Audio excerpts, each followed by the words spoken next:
before I get started, let me show you something I finally got. I finally got a shiny Charmander in my Fire Red. 2 days ago, almost exactly 48 hours ago. Oh wait, no. No, 3 days ago. 3 days ago, almost, well, whatever that number is. 24, 48, shit, what's 24 times 3? 72! Almost exactly 72 hours ago. On April 18th, just before midnight, I finally got my shiny Charmander. Almost 2 months of soft resetting, and I finally got it. I got a sassy nature. I don't know if that's good or not. I don't really care. But I finally got shiny Charmander. Alright, let's continue the hunt. You know, now that I got shiny Charmander, I'm thinking to myself, well, now what? South Park moment. What do you mean? Now we can finally play the game. At the moment, I'm taking a break from Fire Red. I'm sick of Fire Red, even without playing the game. So instead, what I've been doing is I started working on my Alpha decks in Legends Arceus, catching one of every Alpha. And man, let me tell you, it is tough. Yeah, catching Alphas in Legends Arceus is much tougher than in Legends ZA. Well, maybe not catching them, but just getting them to spawn. But I'm gonna do it.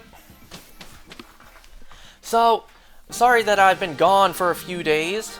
A lot of things happened, a lot of things to do, a lot of things came up suddenly. You know, I had to do my final exam for school. I don't know if I passed or not, and I'll be honest, I don't really care if I passed or not.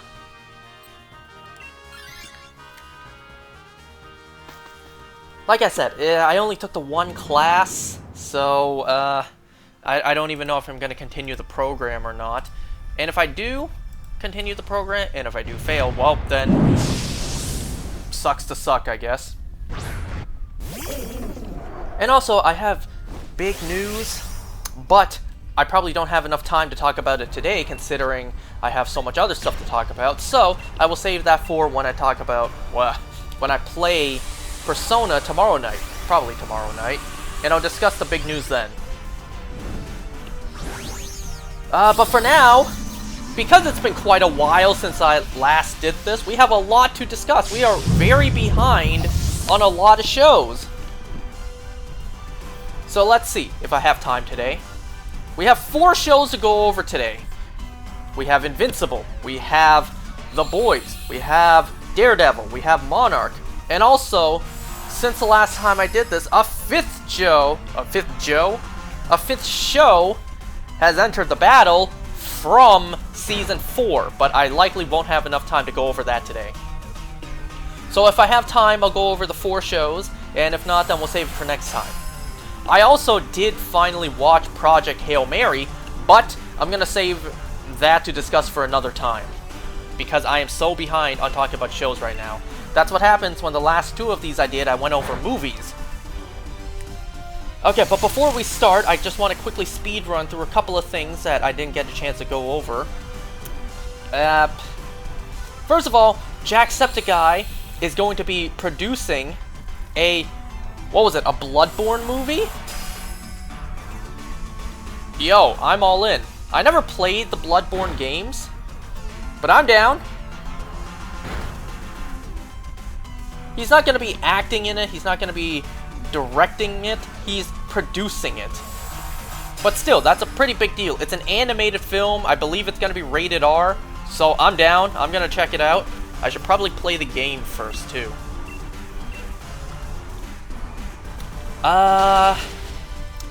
Let's see. The actor Kirk Acevedo, if I pronounce his last name right, Kirk Acevedo had to unfortunately sell his house because, you know, the landscape for Hollywood is changing. He was one of these, like, I don't want to say small-time actors, but he mostly did, like, background roles or temporary roles, you know. But ever since Hollywood changed their formula from like 22 season-long, year-long seasons, 22 episode, year-long seasons, to just like 8 episodes for television, well, that kind of does screw over a bunch of actors and their pays. Because now, the big budget 8-episode series, 8-episode seasons, they bring in like these Oscar-winning movie actors, so now the small-time actors don't get as much chance to shine anymore. You know, I only knew Kirk Acevedo from playing Ricardo Diaz, you know, Richard Dragon from Arrow, and I think his character's name was Mitch in The Walking Dead. He was only in The Walking Dead for a couple episodes.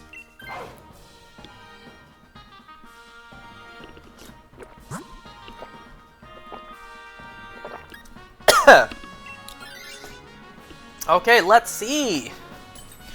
There is a lot of controversy right now with the game Pragmata, the Capcom game that just came out, because people are upset that it has a little girl as one of the main characters. And, you know, sickos out there are thinking, like, yeah, they're thinking some degenerate stuff with her. I don't know, I kind of find it funny that this is what the internet resorts to. I would try out the game, but I don't have a PS5 to play it on. I mean, the game looks great, you know. It was delayed for almost 3 to 4 years, and the game looks great. It looks fun, it looks wholesome. It has a unique idea. I would love to play it. I did buy the Diana amiibo. Oh man, I can't believe I got to, you know, I can't believe I got the chance to buy a, you know, a barefoot little girl amiibo. But yeah, I don't know, I find it hilarious that this, of all things, is the controversy with Pragmata's release.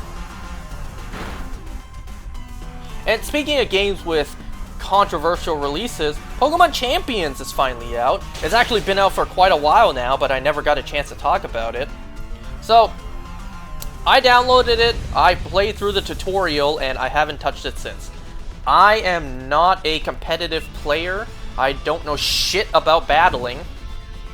I am indeed one of those people who just uses attacking moves, not really uses status moves or whatnot. Yeah, I don't really do battling. Battling ain't for me. Obviously, clearly, shiny hunting is more up my alley. But even without me playing the game, like I said, I only played through the tutorial. God damn it, of course no one took that. I saw a lot of reception to the game online, and it's not good. The fact that Pokemon Champions doesn't have every Pokemon, a lot of competitive items are missing, a lot of bugs in the game as well. Did you guys see the female Gallade?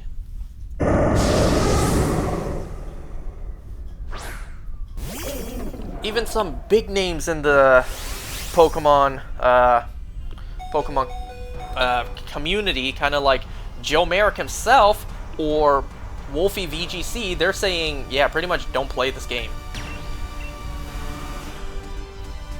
I don't know, I may not be into competitive myself, but I at least think it's a bit of a shame that, you know, this is supposed to be the game for competitive Pokemon, and it is such an abysmal failure at launch. The fact that, what, it was 30 box spaces or whatnot, and you had to pay to get 1,000 box spaces for the 1,000 designs of Pokemon that aren't even in the game yet? And then there's even like a monthly purchase. It's not a subscription, but, you know, still a monthly pass you could purchase. Yeah, at the bare minimum, I at least downloaded it and played the tutorial, but, yeah, it ain't for me. I will probably never touch the game again. I don't know if this is a bug in my version of the game, or if I just haven't progressed past the tutorial enough. There's actually a Machamp mystery gift for Pokemon Champions. I tried to do it, I tried to get it, and it said the code was already used. Like, I couldn't use the code to redeem the mystery gift. And I'm just like, alright, fuck this then. I mean, it's in a Cherish Ball, which is neat, I guess. But anyways, Pokemon Champions, it sucks, at least as of right now. I still wonder, my biggest question for Champions is, will Ash Greninja be in the game, or will that form be dead? Now thanks to Mega Greninja. Okay, a couple days ago, we did get a brand new trailer for the movie Fokker-in-Law. And I'm thinking to myself, they're making another one of these movies? Yo, I remember watching Meet the Fockers way back in the day. Ben Stiller, Robert De Niro. Like, yeah, I remember that film ages ago. And I didn't realize that film was a trilogy of films. I only saw the one film. I don't know, but to actually see Ben Stiller return for this new film, also with Ariana Grande, it's interesting, you know. Maybe I'll actually go back and check it out. Maybe I'll actually go back and rewatch the original trilogy, since I only watched the one film. You know, it's like, I'll name my son after you. What's your name? Looks at the name tag, Gaylord Fokker. And then if I remember correctly, the like photo album of Greg had his circumcised foreskin in it, and then it fell into the hot pot. Yo, those Fokker movies were unhinged.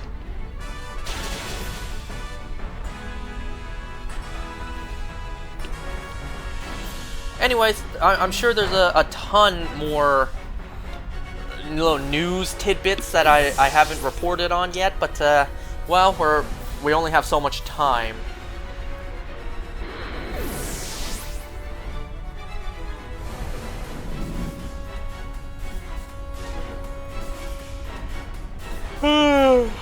Excuse me, I'm pretty tired today. I've been running around all over today, which I guess you'll hear what's going on with that tomorrow.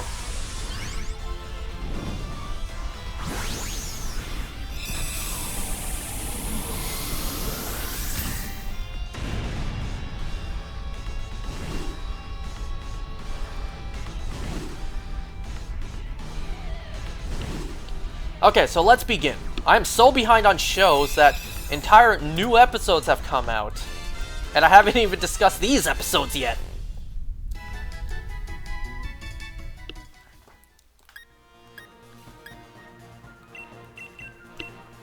Okay, so today we will discuss Invincible Season 4, Episode 6. The season finale is about to come out, Episode 8. That tells you how behind I am. The Boys, Season 5, Episode 2, because I already discussed Episode 1 previously, after I discussed Smile 2.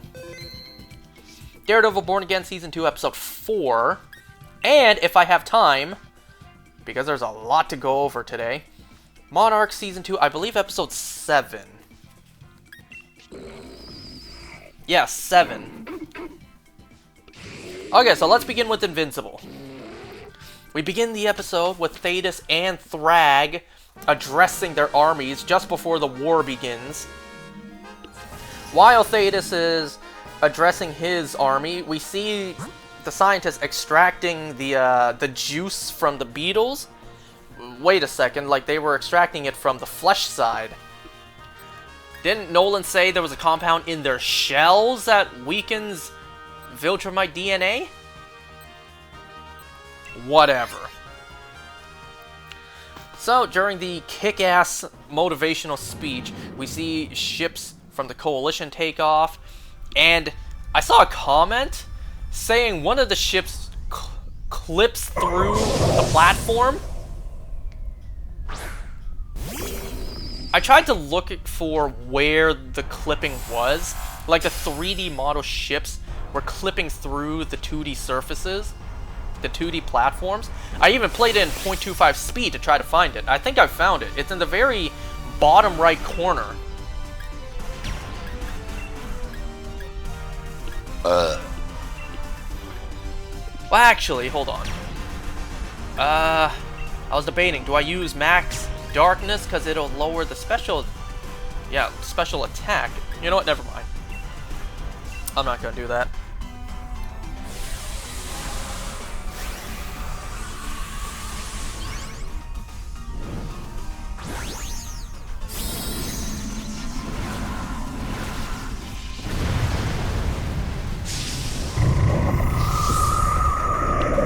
Anyway, so the battle begins outside of some planet.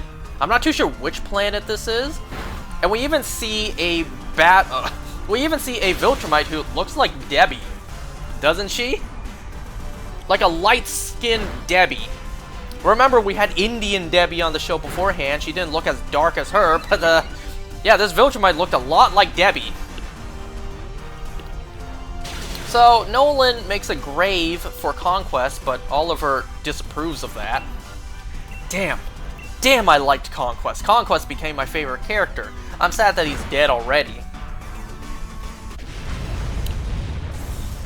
Well, Mark is unconscious, he still needs time to heal, and Nolan says it could take months. Maybe months will pass before he heals fully. We see Krieg tell Lucan and Crad, by the way, that's his name. They don't always tell the Viltrumites' names. We see Krieg tell Lucan and Crad in order, in order to go to where the Coalition is. And Zoe and Alan hears this while playing Zoe's game. Which, by the way, I guess it's like a randomizer, because she said her suit randomly generates the game every time. So Alan... Oh. Excuse me, something in my mouth just now.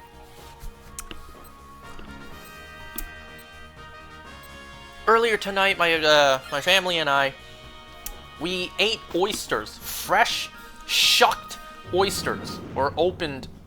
I had to open a bunch of oysters today, and they are not easy to open. I think what I just spat out is a shard of its shell. We also ate Pizza Hut. As of right now, Pizza Hut has this new thing where every Tuesday you can buy a puny little pizza for $2. $2! 4 little, literal bite-sized slices. I think if you buy like 3 of those, 2 for $6, that equals to the value of like a medium pizza. Anyways, so their plan is to get close enough to the Coalition before they get out. That way they won't be detected, or at least they'll be detected regardless. But if they leave while they're close enough to the Coalition, then they have a better chance of actually staying alive. So Nolan fights a giant space bug for food, looking like something out of Blood Sea. Oliver gives Mark some sort of liquid from the creature's carcass. Because Mark still needs nutrients in order to heal, but no solid food, otherwise we risk him choking. It's revealed that weeks have already passed. So, wait a second. Weeks already passed, but wait, that time doesn't really add up, because the next scene we see Zoe and Alan still flying to their destination. So what? Is this a flash forward? Oh, whatever. So Nolan decides to train Oliver, considering they have all this free time. They fight, and yeah, Nolan just schools Oliver. Oliver's pretty upset because he heard Nolan say that Andressa was a mistake. Oh, we're all burned. Well, they make it there. Zoe and Alan escape. So while they're flying to the Coalition ships, they get chased by Lucan and Crad. Zoe can't fly fast enough, so Alan stays behind, giving her a little boost, but almost sacrificing himself. So Alan stays back to fight Lucan and Crad. Zoe returns with Space Racer to help and actually kills Crad, just blasts a big hole in his entire torso.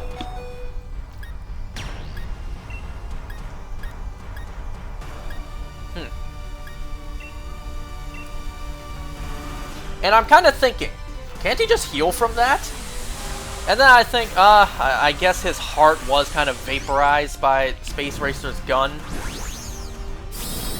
It's like, okay, you used Space Racer's gun and you killed Crad. Alright. Lucan's floating right beside you. Alright, grab him, restrain him so that you can kill him too. Wait, grab him. Wait, don't let him fly away. And now he's gone. I don't know why Alan didn't just hold Lucan there so that they can kill him too. They just let him fly away. You know, kind of like how Barry always lets Thawne run away when he should be much faster than him. Well, Oliver finally decides to eat. They eat the meat off of the alien bug thing. And it's supposed to be delicious, even better when it's raw instead of cooked. Nolan brings up Oliver's mom, Andressa, but Oliver doesn't want him to talk about her. But Mark isn't healing properly. He needs more protein to heal. So they need to go and find some alien eggs. These big-ass eggs. The alien mom attacks. Nolan and Oliver, they fight together. Nolan almost wants to kill the alien creature thing, but Oliver says to spare her because she can't lay eggs. She can't lay more eggs if they're dead, if she's dead. And to this I'm actually thinking to myself, why are you fighting it to begin with? You guys are able to move at super speed. Just take the eggs and fly away. I doubt this thing is able to jump high in the air, kind of like the Ragnars can. Why are you fighting it to begin with? Just take the eggs and fly away.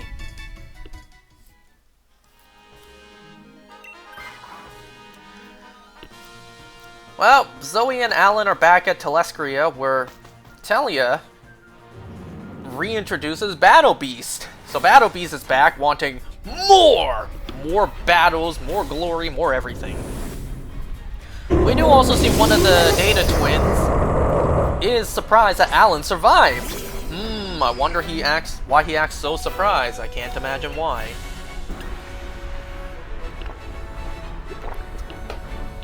You know what? I'm gonna try to land a metal sound first.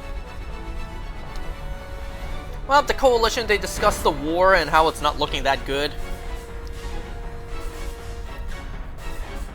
Nolan finally talks about the Thraxans and Andressa. How he learned so much from the Thraxans. How when he left Earth and went to Thraxa, he was lost. Andressa saved his life. And Oliver finally wants to hear about his mother, Andressa. Well, but here in the episode, we get a mic drop moment, a montage of the war. We see Battle Beast, Alan, Zoe, Space Racer. They're going from planet to planet, liberating the species, liberating the races, and killing Viltrumites. We also see Oliver and Nolan getting more eggs, training. More planets are wrested from the Viltrumite control. Oliver and Nolan fish up a giant creature. And I'm thinking, why even sit cross-legged when you're floating in the air? Like, why? Now, I can't float in the air myself, so I don't know if it takes more effort to just float there looking like you're standing or float cross-legged. Mark begins to talk in his sleep because he's dreaming.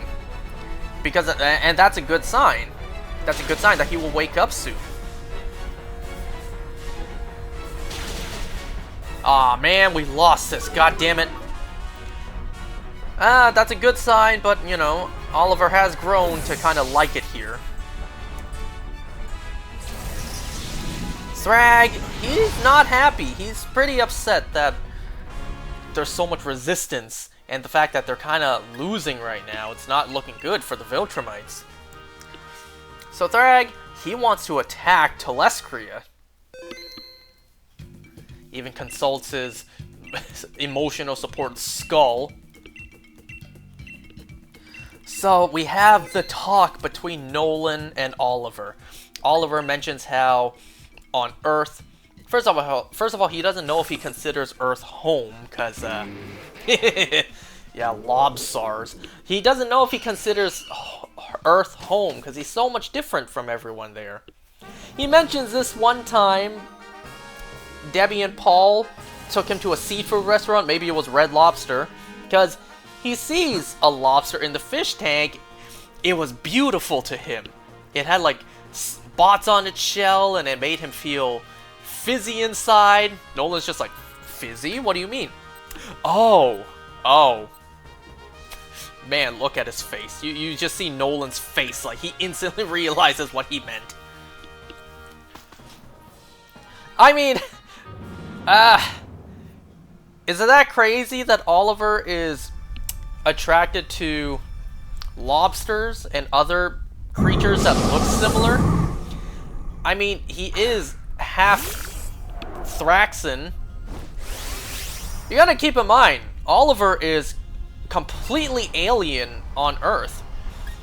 He is Viltrumite and Thraxan. He is not human whatsoever.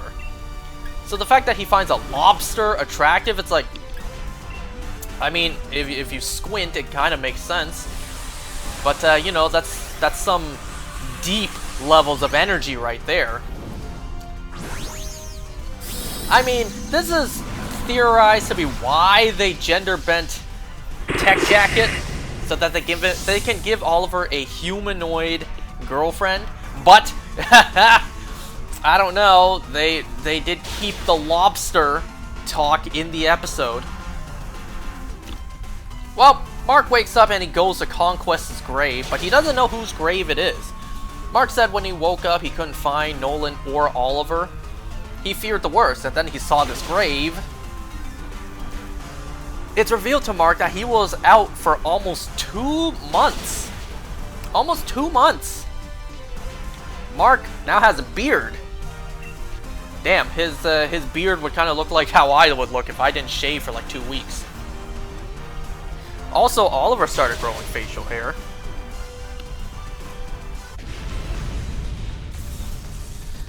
Anyway, so we see Thetis addressing the Coalition members, and then, wow, one of the twins lowers the planet defense network. So the Coalition HQ on Telescria gets attacked. Avengers Endgame style. Literally. The compound just gets blown up and no one dies. Literally, the building gets blown up, vaporized, and no one dies. Everyone is fine. Barely a scratch on any of them. You remember in Endgame how Thanos' ship literally blew up Avengers HQ and everyone survived? No one was harmed? They had the wind knocked out of them, sure, but like, the building exploded and all of them survived. Oh, speaking of Avengers Endgame, so it's actually returning to theaters with deleted scenes and extra scenes in preparation for Avengers Doomsday. I'm gonna be there, you already know.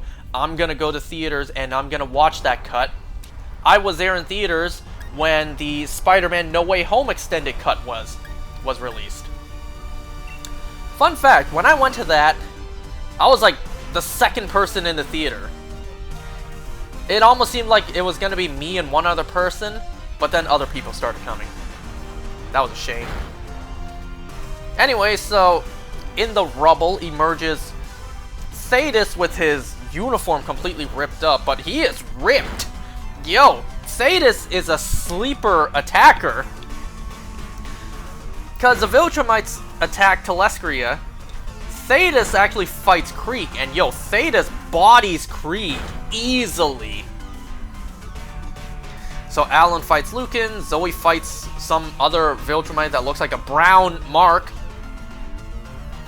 This isn't even the worst case of them reusing assets. We'll discuss that next time. So yeah, Thetis absolutely bodies Krieg.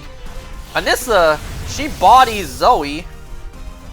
But Mark, Nolan, and Oliver arrive in a very epic moment here to save the day. Zoe has this Bruce Banner moment. She just pretty much does the Bruce Banner. You guys are so screwed now. Nolan tells Oliver not to kill the enslaved soldiers so that they can help them when they're free. I'm thinking to myself, you know, alternatively, you could simply just take away their guns. I thought you guys were able to move at super speed. Why are you punching them in the face? Just take away their guns. Anyways, Mark kind of just floats there watching the fight, not sure what to do, until he realizes, hey, there's kind of still giant death beam lasers coming from the sky. So Mark goes after the ship over Telestria, the single ship. You would think if the Viltrumites really wanted to attack, then wouldn't they bring an armada instead of a single ship? Whatever. So Mark calls Oliver to destroy the battleship, and there's a big blue explosion for some reason. I really don't know why the explosion is blue. We literally see Mark and Oliver once they break into the ship. It has your typical orange flames colored explosions. I don't know, maybe the ship is just housing a whole bunch of like blue baby gender reveal powder material.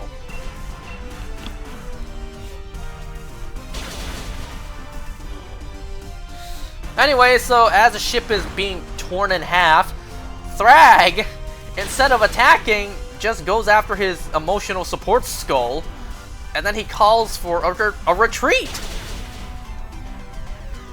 Wasn't Ronan the Accuser also in an exploding ship? Anyways, so the Viltrumites retreat. The ship is about to fall onto the city, destroying everything. And I'm thinking, that thing hasn't fallen yet? I guess maybe gravity's pretty low on Telestria, because, like, how did that thing not collide with the surface yet? So, everyone joined forces to push the ship away. I'm not gonna lie, the music was pretty epic here. I do like the music. I don't know what would have been easier, had they just lifted the ship together, lifted the ship and just set it down somewhere, or what they did, which is lifting it back up to space and throwing it away. I don't know what would have been easier. So, they realized that the defense network was shut off, the mole. So they finally figure out who the mole is. It's one of the data twins, only they got the wrong guy initially. It's not the thin one, it's the fat one. And his reasoning for betraying them is because he knew the Viltrumites would still win, so he didn't want to die. But you do now realize that after you turned off the defense network, the building you were in got attacked first. Good job.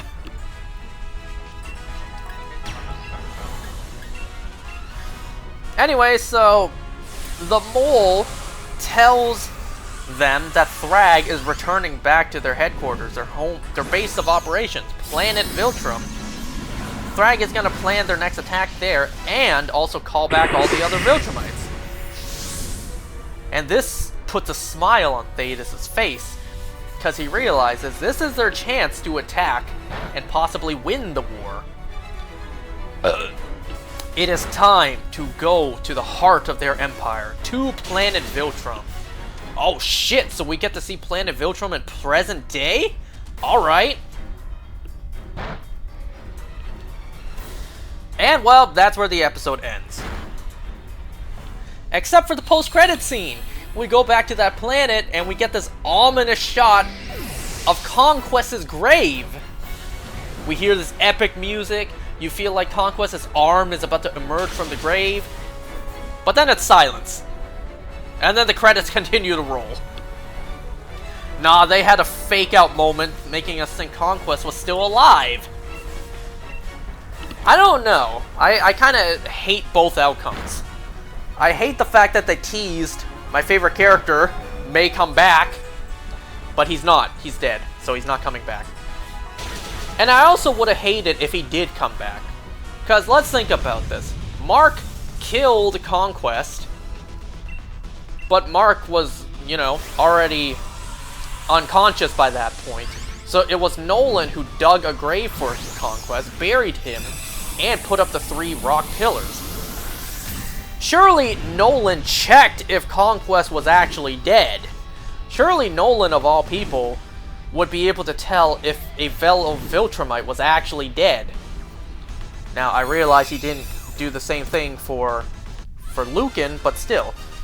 Like, he should have checked. He likely learned his lesson from Lucan and actually checked if Conquest was dead. So if Nolan checked and Conquest was still alive, that would have been pretty stupid. Anyway, so that's it for Invincible. But there are some things I want to mention about the previous episode, or the previous couple of episodes.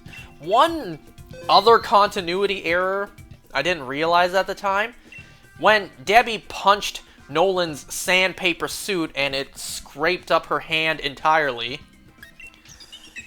we see that her hand was bandaged up when she was talking to Oliver, and then during the family dinner, the bandages were off, and her hand is completely fine. Damn, does Debbie have some super healing ability we don't know about? And I'm not gonna lie, I also heard this hilarious joke when Conquest was ripping out Mark's intestines. I heard this joke. I heard that people were saying, Conquest, we know you're lonely. You can stop rearranging Mark's guts. I like that joke. And something else I didn't point out about the previous episode.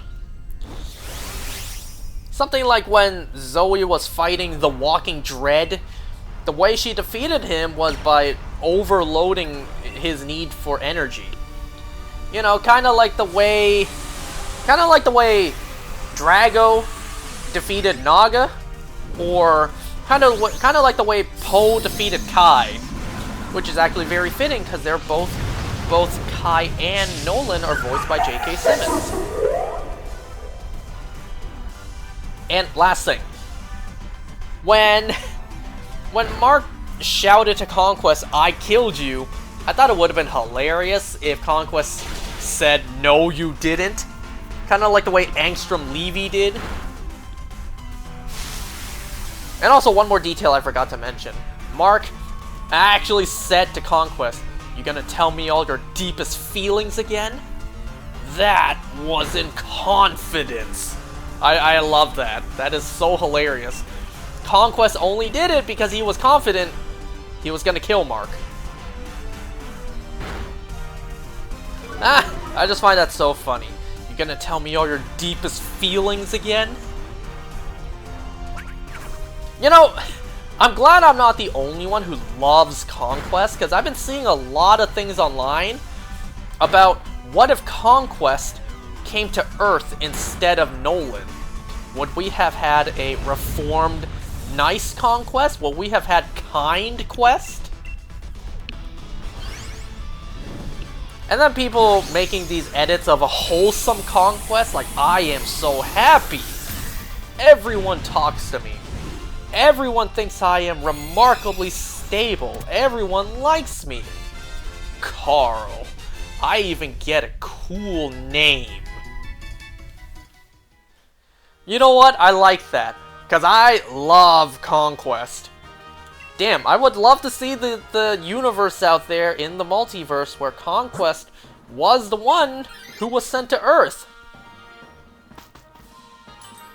You know, on one hand, you might think Conquest would just immediately take over Earth. But you have to keep in mind, Nolan revealed their mission was also to, also to find a species they could breed with. So maybe Conquest would have fulfilled that side of his mission too. Raised a family, maybe he would have changed. I like to think he would have. But then people point out that Conquest in the comics, something he likes to do to relax is just eat people. Like literally just eat meat. I guess we'll never know. Anyway, so we're running low on time. Let's hurry this up. Hurry up, hurry up, hurry up. So up next, The Boys, Season 5, Episode 2. Reminder, I already went over Episode 1 after I had talked about Smile 2. So, The Boys. Episode 2 of Season 5. We begin with a funeral for Heatran.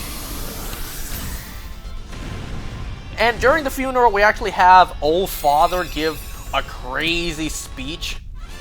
At the same time, slamming Starlight as well. Old Father shouts to the crowd. I guess that's his power. And Homelander sees a white light and hears a woman's voice.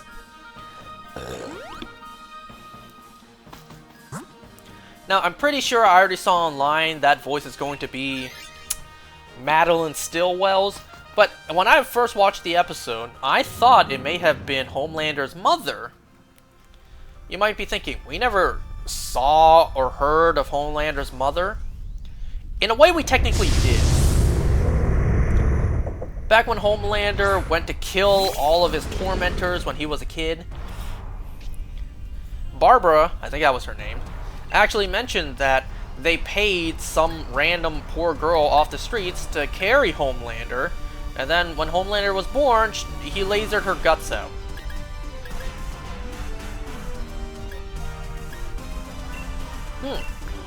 Yeah, when I was watching this, I was thinking, maybe that voice was Homelander's mother. Anyway, so Butcher takes the boys to Pennsylvania, where Samir is working on the virus. And in order to get Samir to work on the virus, Butcher lied to him, telling him it was Homelander who killed Victoria Newman. Oh, speaking of which, by the way, Jack Quaid and Claudia Domit are now married. You know, Huey and Victoria, the two actors playing them, they're actually married now, so congrats to them. They don't know if the virus infects humans as well, so they want to first test it on Rock Hard. So while they're preparing to test the virus, everyone's kind of discussing amongst themselves, like, do we actually want to go through with this? It seems Huey is one of the only ones who is opposing Butcher, because this virus should be powerful enough to kill every soup on the planet, including Starlight, including Kimiko. Huey is the only one pretty much against this. Well, Kimiko too. But surprisingly, Annie is siding with Butcher, and so is Frenchie. Kimiko is pretty upset with Frenchie siding with Butcher as well. So, say no to super cancer, huh? Yeah, so Kimiko walks away, Frenchie follows, and MM just leaves. Huey can tell Annie is hurting, like something is wrong with her. Regardless of what she did or not, Huey is still here for Annie. So instead of Annie letting Huey get the chance to talk about what's going on with her, she just like grabs his groin. So instead of talking, they just fuck instead. And wow, a lot of pent up emotions, I suppose. Because literally in the next room, Frenchie and Kimiko, they fuck as well. Remember, the first episode, Kimiko was sliced in half with Homelander's heat vision. So, Frenchie's just like, your lower half? it's fully regrown now? And then Kamiko just says something along the lines of like, my vagina's tender and juicy right now. What? Anyway, so I don't want to say we get too much of a graphic mating call, but well, we do see Kamiko's cheeks, so yeah, that's nice. Homelander, he goes up to Heatran's coffin and talks about Pop Claw. Talks about, like, you know, remember when you messed up with Pop Claw? What did I do? I helped you. I extended my hand to you. And you bit it. What did I ever do to you, Heatran, to have you betray me like this? Like, seriously, man?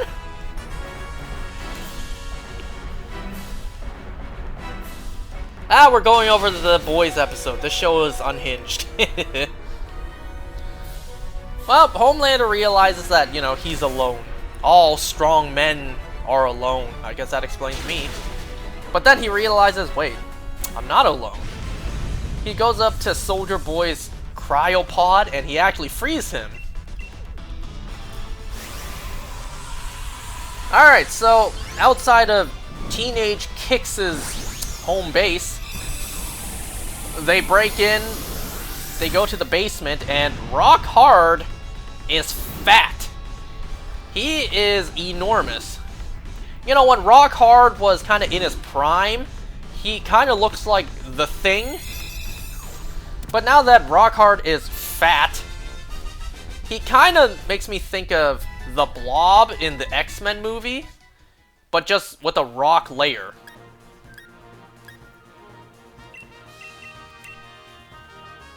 He's so fat he can't even move his mouth. He needs a translator. He needs some sort of device, text-to-speech device. And all Rockhart says are these, like, jokes. These, like, roasting, mean-spirited jokes.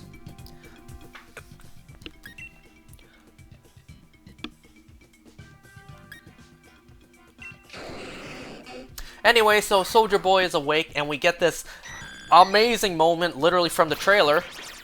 Did you fuck me? Is this some sort of incest thing? I don't know why that's so funny. Yeah, so Homelander wants his father to find William Butcher for him. Even offers him, like, I can make you number 2 in the 7. Anyways, after a little bit of convincing, you know, Soldier Boy's skeptical at first. He's just like, I tried to kill you. How do I know that when I turn my back, you won't return the favor?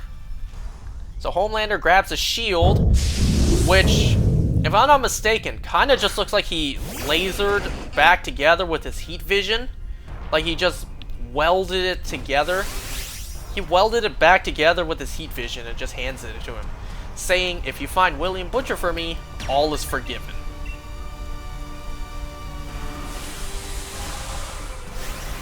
And this is like one of the only moments we see the Deep in this episode. We get this ad with the Deep while he's spread eagling some sort of like groin anus device. What? Okay. Alright, so the boys, they plan to test the virus here because they can't move him. They can't move Rock Hard.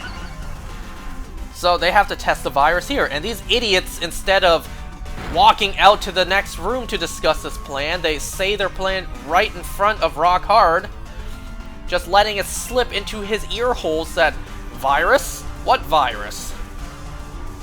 So Rock Hard holds his breath.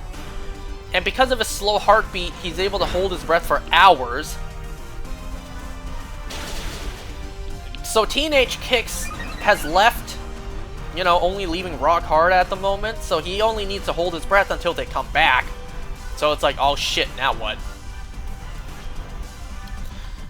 Well, while everyone else tries to figure out how to get Rock Hard to breathe, Butcher needs to go and get the virus. I'm thinking, at first I was thinking, why didn't you bring it with you, idiots? But then I realized, oh yeah, they were planning to bring Rock Hard to the virus, not bring the virus to Rock Hard. Whatever. Kimiko and Huey join Butcher to go and get the virus because they don't trust him. We get the scene where Sage is talking to the president about arresting more Starlighters. Oops. Ashley is present and she hears another voice. She hears her own voice. Wonder what's up with that. Homelander walks in with Soldier Boy, asks the president to give him a full presidential pardon, and even tells him to make him a drink. What was it, a Manhattan? It's like, can I get you a glass of milk, Homelander? No. I'll have a Manhattan too. Just Homelander flexing his aura to his father, trying to get his father to like him, like, yeah, the president's my bitch. Alright, so Frenchie and Annie are setting up. They set up a camera for some reason. We'll learn later on. Rockhard tries to get at them, tries to kill them, and he shoots lava cum their way. Literally his lava discharge, because oh my goodness, he has volcanoes erupting on the screens, and that is volcano pornography to him. It is that scene from Family Guy, the scene where the talking volcano erupts, because you know what I'm talking about. Well, MM, after taking some drinks for himself, he finds Countess Crow still in the building. Well, that's not good. Now we have another eyewitness. So Annie, what's been getting her so down lately? It's because she feels responsible for the deaths of all her followers. Okay, I thought it was something worse. So MM brings in Countess Crow, like, hey, what do we do with her? Annie, she wants the virus to also work on her too, just killing her as well, because, well, she's a witness. She gotta go. We see the neighborhood getting arrested, people who are supposedly Starlighters getting arrested, and while one lady is getting arrested in front of her son, She-Line and Jetstreak film an ad. Literally film a TikTok ad for some sports drink. Butcher, Huey, Kimiko, they all drive by. Kimiko wants to help them out, but, well, kinda can't do that. You'll expose yourself, and we need to go get the virus. Hilariously enough, Homelander is standing in Soldier Boy's cryopod, just reminiscing, breathing the same air his father breathed in. Yeah, and Sage just walks in. It's like, shit! Get to have a moment of peace!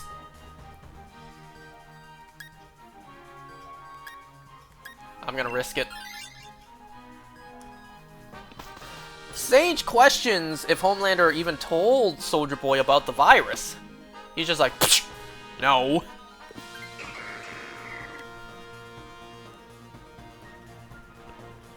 So Samir hands the guys the virus and tells them it's very fragile, so be careful. If it drops, if it breaks and gets loose, it could not only wipe out all soups in the world, it could also just flat out wipe out humanity. Yeah, that's a... Yeah, that's... pretty bad.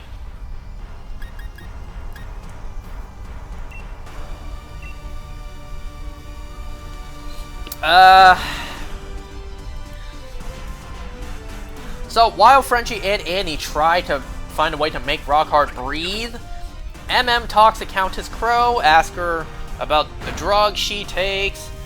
You know, it's like, why are you sacrificing your life for Vought when they're screwing you over?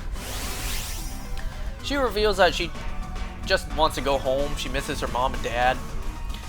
And, well, that hits that sympathy bone in MM since he has a daughter, too.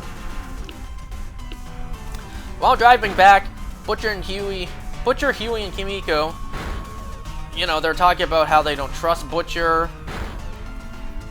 How Butcher thinks that Huey's gonna get Annie killed, but then Huey's just like, no, you're gonna get her killed, and I won't let you. They get attacked by Soldier Boy. He launches his shield at the windshield. And it's now. Now, Butcher tells them, oh yeah, Mallory put Soldier Boy on ice. It's like, you're only telling them this now? So, I don't know how the hell Mallory put Soldier Boy back in ice. Remember, the last time we saw Soldier Boy, he just blasted Maeve at the very top floor of the Vought Tower, and then he kind of just disappeared.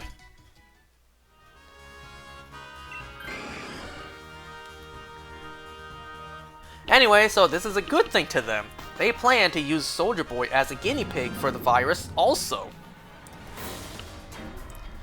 So, while while Huey and Kimiko run, Butcher tells Soldier Boy about the virus and then throws a car at him. Jetstreak and She-Line find Soldier Boy after he emerges from the car and tells them to help find Huey and Kimiko.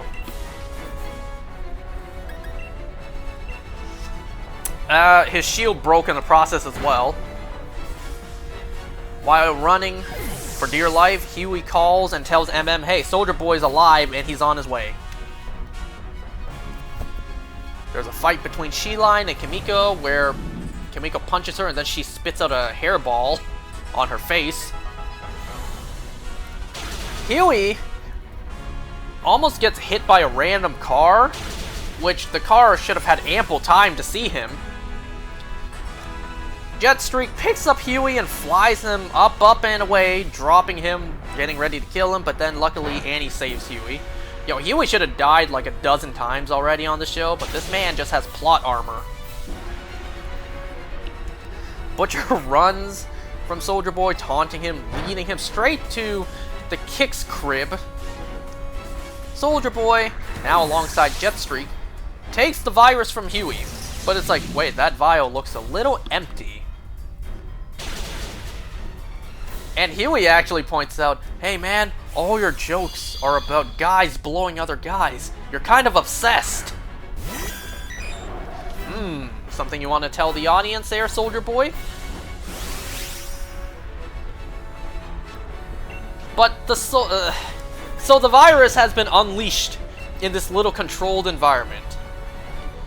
Huey puts on a gas mask, it kills Jetstreak, it kills Rockhard, and it also kills Soldier Boy.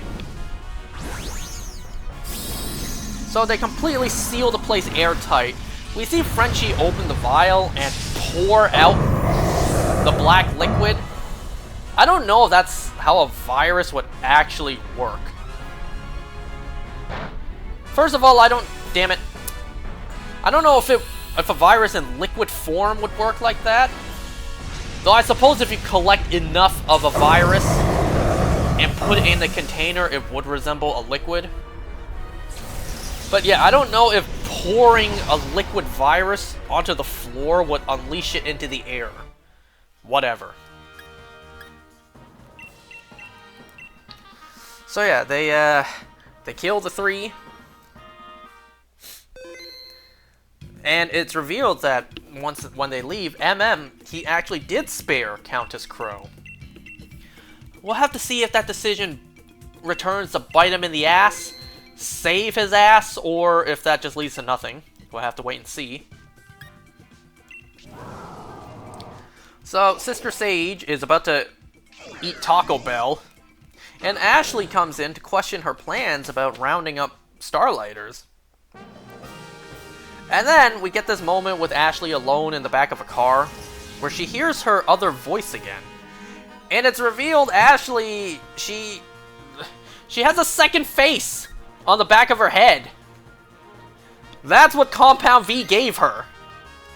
A second face on the back of her head. The back of her bald head. Her second head acts almost like a Jiminy Cricket, like her conscience. And, damn. What disgusting. What an awful draw of the, you know, what a disgusting draw of the luck. I was really hoping Compound V would not only make Ashley's hair grow back, but also give her Medusa powers with her hair. No, this is not what I had in mind. So Samir tells the guys that humans are completely immune to the virus, which is a good thing. Frenchie, now having witnessed what the virus is capable of, which is why they planted a camera there, they watched the replay footage. He wants to run away with Kimiko, take her far away to some remote island to where the virus can't reach her.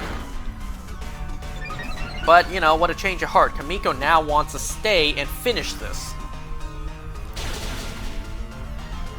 So, as the episode ends, we see Huey talking to Annie. We see Butcher feed his dog medicine. And finally, we see Homelander arriving at Kix Club, where the Deep is already there. Homelander is, you know, pretty upset at the news that his father is now dead. And the Deep just won't shut up, so he threatens the Deep with his laser eyes and just tells him to leave. The Deep pees himself in fear. Like, come on, man! Like, what'd you have to piss yourself for? Anyway, so Homelander is pretty upset. He's just like, why does everyone leave me? So as Homelander walks away, Soldier Boy's body gets up. So Soldier Boy's not dead from the virus. End of episode.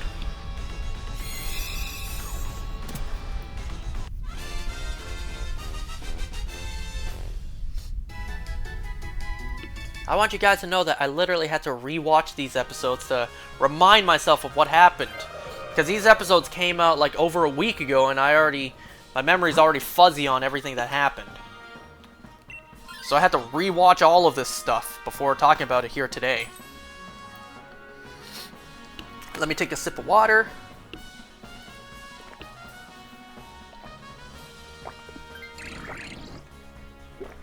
Damn, replacing it for Clang is a pretty bad outcome. Okay, we only have so much time. Let's immediately move on. Daredevil, Born Again, Season 2, Episode 4. We actually begin this episode with a blue Marvel Television logo. It actually looks pretty good.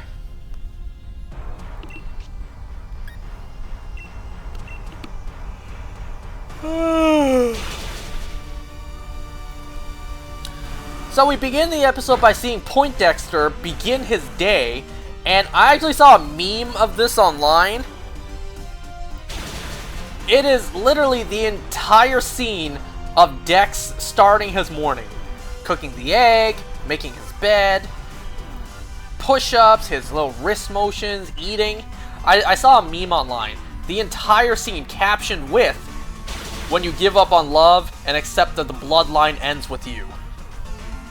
Yeah, yeah, that's pretty accurate. That's already me.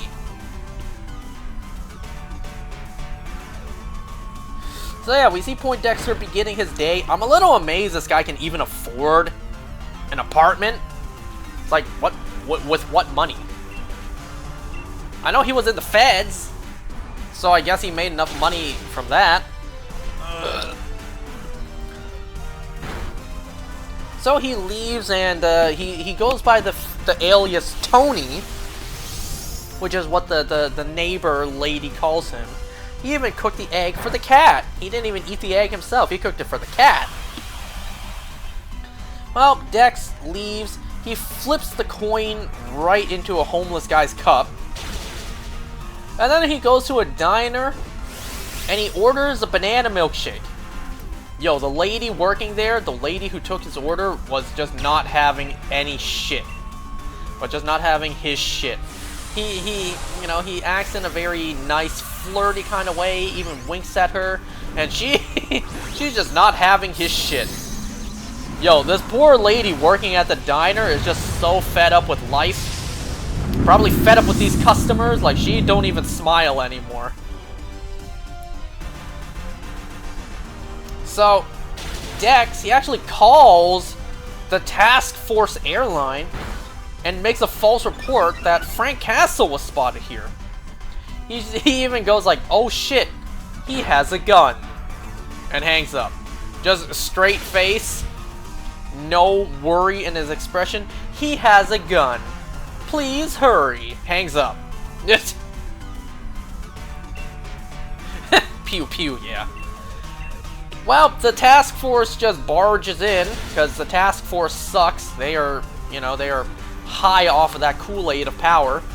And Dex, he just slaughters all of them. I'm not gonna lie, these guys had every chance just to fire a bullet into his head and be done with it, but no, for some reason they just stand there in shock that it's Bullseye in front of them, and just kind of let him kill them all.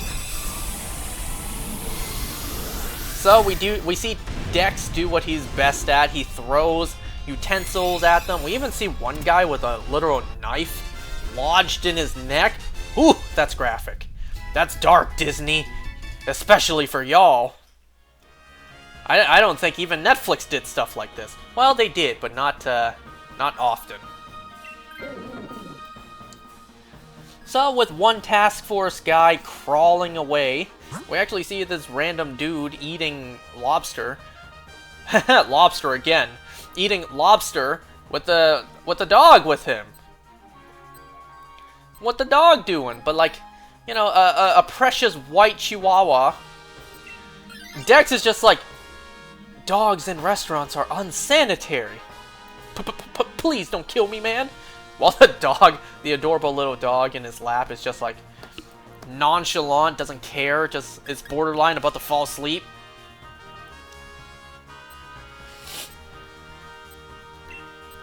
He's just like, don't worry, I'm one of the good guys, as he tosses a lobster claw at the last guy, killing him. Dex then grabs a bottle of ketchup and sprays his logo onto the door before he leaves. 3 circles making a bullseye. No, not the 3 circles, the CRM. 3 circles making a bullseye. I wish the bullseye logo on his mask was white. Because it being black is so hard to see. It looks like he's just wearing a typical ski mask and is ready to rob a bank. I wish the logo on his mask was white, because it's so hard to see the bullseye logo on his suit. But whatever, after the awesome intro, we see more Kingpin propaganda by BB. That's the only other time we see it. So we see Karen take the story of Angela's aunt and pretty much take the story of everyone else who Fisk had locked up at Red Hook. Daredevil says goodbye to Jack, you know, Jack Swordsman. I guess that's the last time we're going to see him on the show. Well, it was a nice little crossover character. It was fun to have him on the show. We also see Karen we also see him, or mention, let me say that again. We also hear that Jack mentioned he gave an account number to Karen so that they can use however much money they need for whatever. Ah, that's nice. Angela takes up a job to deliver info to Karen's source. We see Daredevil point out the pendant that Angela now wears, asking if she understands the responsibility that comes with this now. Oh yeah, we also see that they now have an AVTF suit. They have the Anti-Vigilante Task Force gear that Angela snatched with her super speed now. Matt is able to hear someone at the door. And it's the other Greek guy, Christofi, you know, the first mate to the Northern Star, and he's here to help. So we see a scene of Fisk.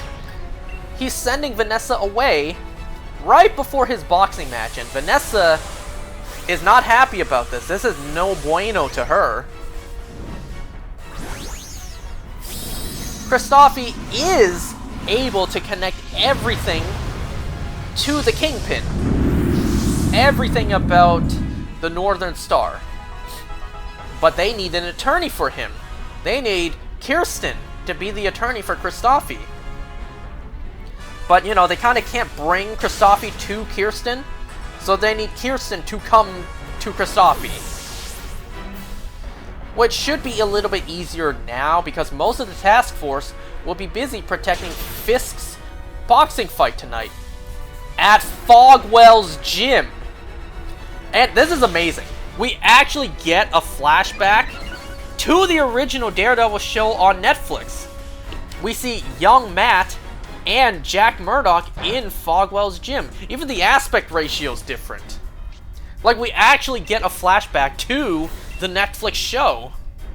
I love it. It just 100% confirms, yes, the old Netflix show, all the Netflix shows are MCU canon. Just in case anyone still had any doubt left in their mind. Because you have to remember, back when they were developing Season 1 of Daredevil Born Again, the intention was for the show to be a hard reboot, completely disconnected from the original show. It wasn't until our two stars, Charlie Cox and Vincent D'Onofrio, went to Kevin Feige and said, yo, this ain't working. The fans, they're gonna hate this. We gotta start over. We gotta do something else. So you gotta keep in mind, the original plan was to be disconnected from the original show. So the fact that they actually used genuine scenes as a flashback from the original show, I love it. I love it.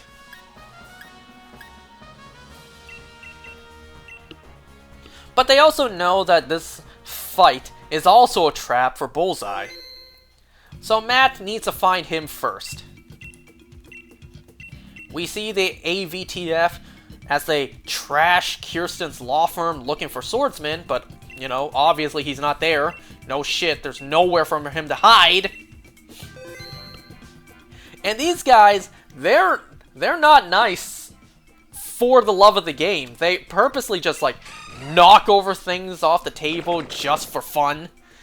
You know, they're not even, like, tossing things off the table just to look for stuff. No, they're just tossing things, papers and statues off the desk just for fun. Just because they want to. You see, this is like a prime example of why the world needs law and order, because the moment you give someone free reign to do whatever, yeah, this is what they turn into. Humans are animals. Anyways, so Fisk and Buck, they meet with Mr. Charles about their arrangement, how Mr. Charles, yeah, he's a, you know, his kind of unhinged, in his own little unhinged way, is just telling Fisk, yo, you're not really delivering right now, Mr. Fisky boy. So, get to it, please. But Fisk, he's not... When have we ever known Fisk to be tested like this, you know? To have his buttons... What? To have his buttons pushed, and for there to be no retaliation. Because Charles, he even has two guys with guns come in. But then, you know, first of all, Buck is smart enough to hold his hands up. But Mr. Charles, making the fatal mistake, shows his goodwill and tells Buck, you can lower your hands.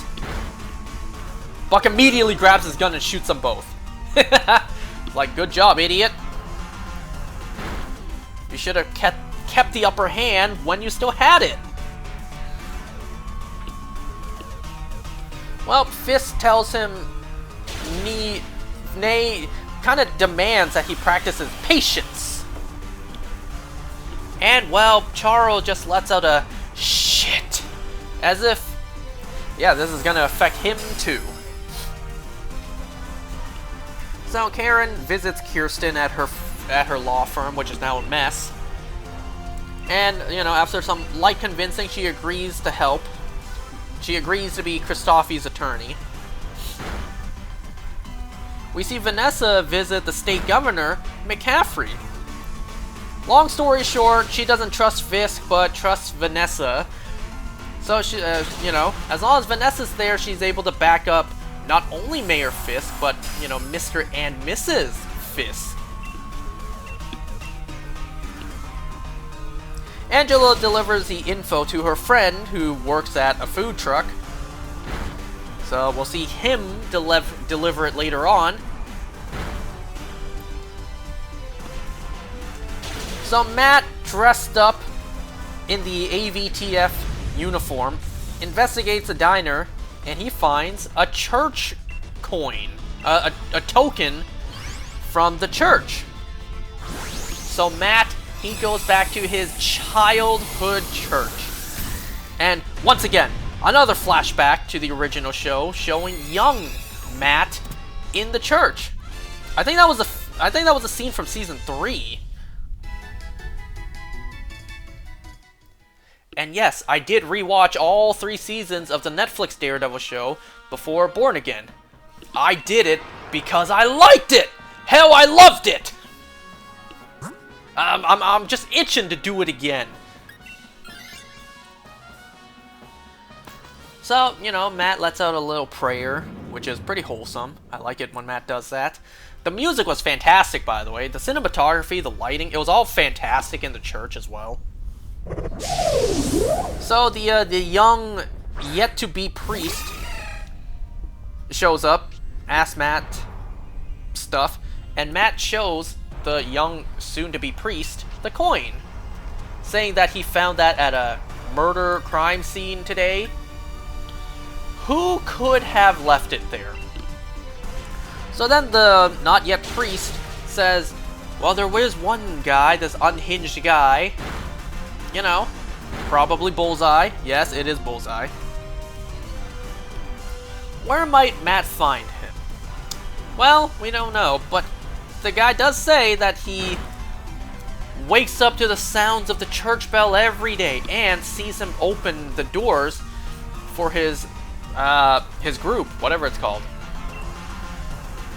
So we know that Bullseye has a pretty close to the church to be able to just see it every morning. He literally lives just right next door. The building right next to the church, he lives right next door. So that night, Daredevil fights Poindexter at his appointment. He takes a neighbor lady as hostage, and Dex reveals that he wants to do one good favor, or one good deed. You know, Dex actually feels guilty for killing Foggy because of what Vanessa told him, what Vanessa promised him. So, Dex wants to do one good deed. That being, killing Fisk, doing what Matt won't do, to make amends for Foggy. But obviously, Matt's not going to let that happen. Well, you know, Bullseye, he gets away. He steals a bike, almost Winter Soldier style, and just drives off. So Christoffy, he tells Kirsten that he was under orders to sink the Northern Star if it was ever boarded. You know, because the Northern Star was transporting very illegal weapons. And the orders were by the Kingpin, or whatever he said, I think in Greek.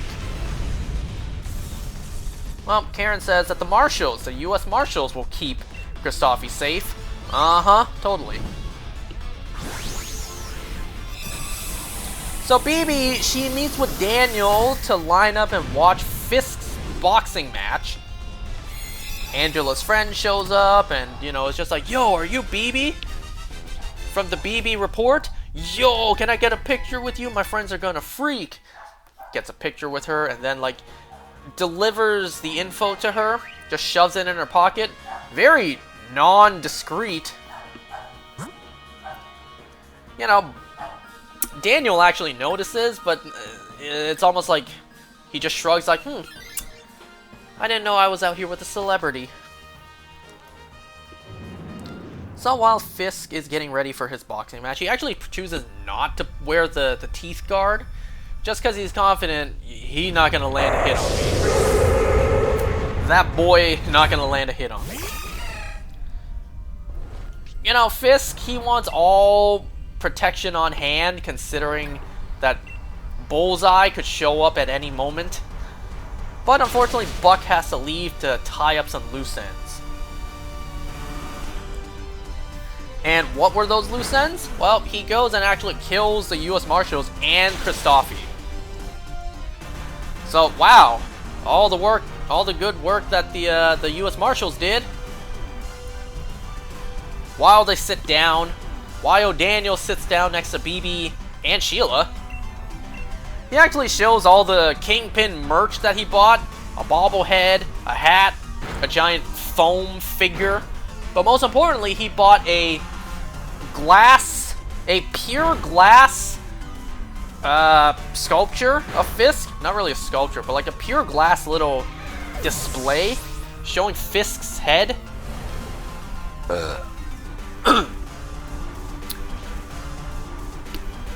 So it's time for the boxing match. The announcer announces whatever the other guy's name is, nobody cares. But the announcer also mentions Fisk and the fact that he's 325 pounds. Holy moly, this is a big man. Obviously we knew that Kingpin weighs a ton.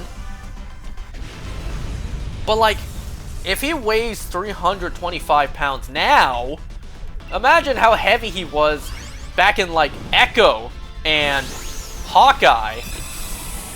Because he was notably bigger in those shows. It was even pointed out at the beginning of Season 1. Matt was like, you know, you lost weight, gained muscle, your step is lighter.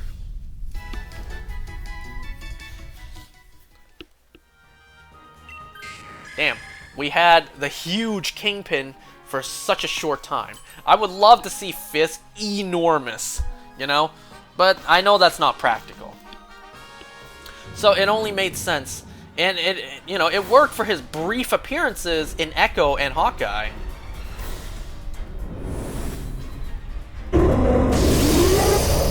Anyway, so the boxing match happens. He is bodying his opponent.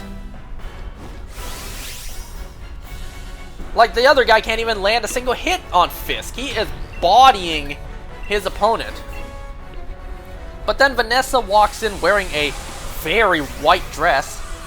And this distracts Wilson, letting his opponent land a single hit on him.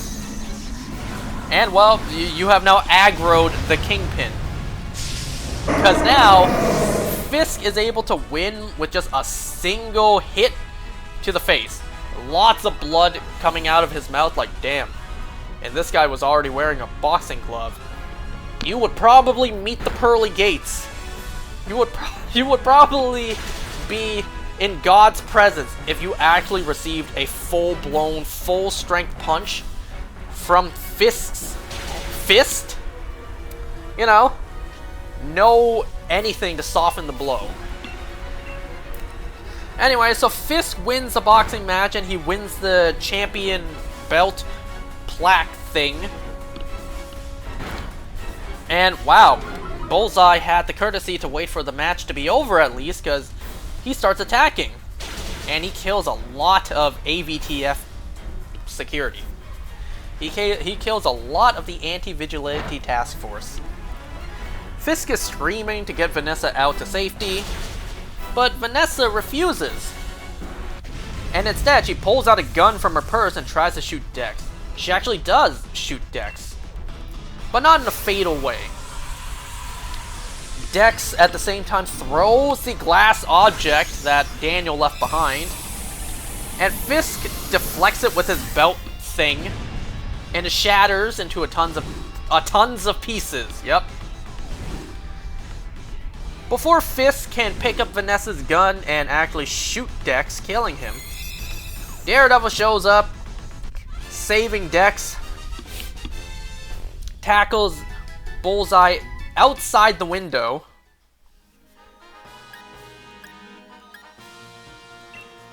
And I seen people point this out. Was that the Watcher? Like, if you look inside the window, the broken window, the lighting kinda resembles the Watcher. The head of Marvel TV even tweeted it out. You know, kinda just adding fire to the fandom. And then I heard this idea from I Do Know Nothing. Instead of Stan Lee making all these cameos, because God rest his soul, what if instead they start using the Watcher to cameo in all these projects? Yo, that would be amazing! But yeah, like, people were pointing out, is that the Watcher? It kind of looks like that's the Watcher. And you know what? Fuck it. I choose to believe. Yes, that is Uatu the Watcher. So anyways, Bullseye runs away. Daredevil runs after him. You also see his black suit, the black spray paint is starting to chip off, and you see some red starting to expose itself again. I don't know if spray paint works like that, but whatever. Vanessa actually has a giant shard of glass sticking out of her head, staining her very white dress. You know, Wilson is distraught, understandably, so he's screaming, call an ambulance, and that's the end of the episode. Whew, a lot of things to say tonight.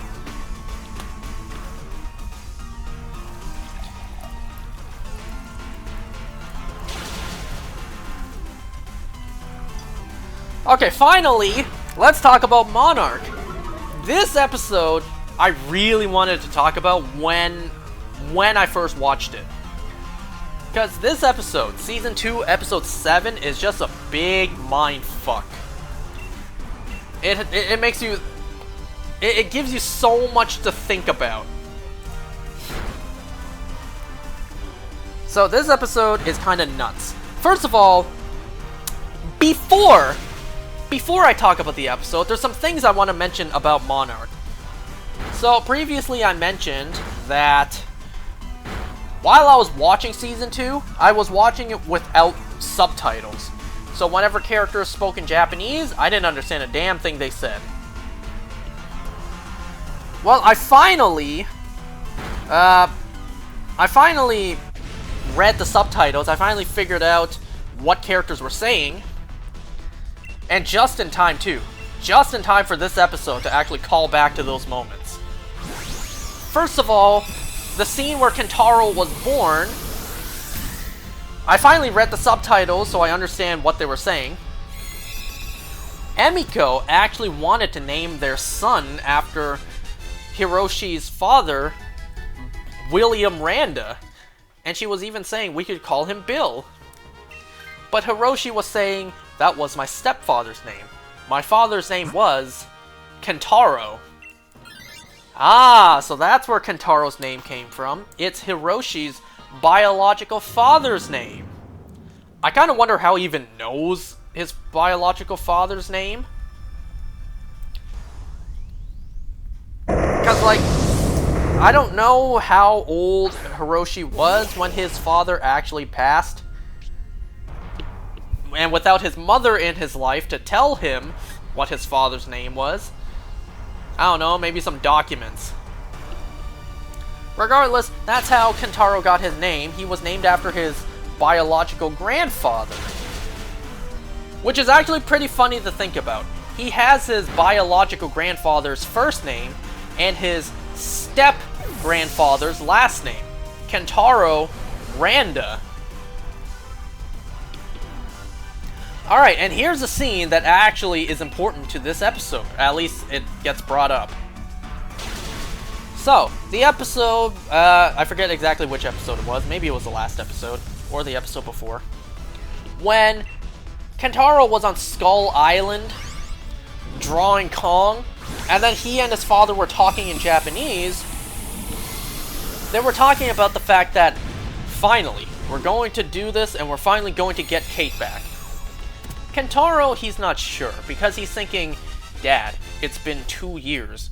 Who knows if Kate is still alive down there? And it's actually now that in Japanese, Hiroshi reveals to Kentaro, what if that's not how it works? What if time doesn't work the same way down there? Hiroshi tells Kentaro that after G-Day, he traveled the world. He went to Africa, he went to other places.